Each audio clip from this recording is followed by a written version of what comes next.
You ask Tiger to solve. This deals with linear equations with one unknown.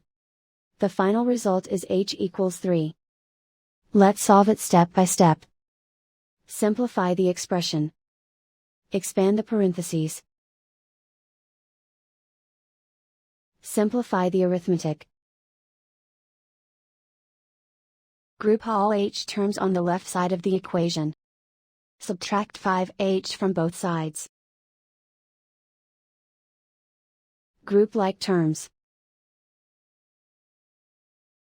Simplify the arithmetic. Group like terms.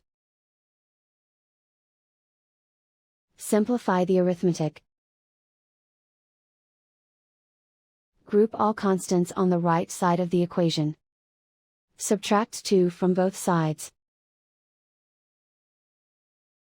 Simplify the arithmetic.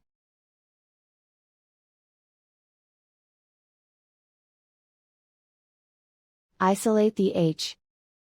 Divide both sides by -3. Cancel out the negatives.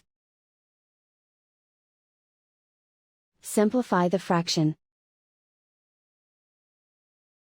Cancel out the negatives.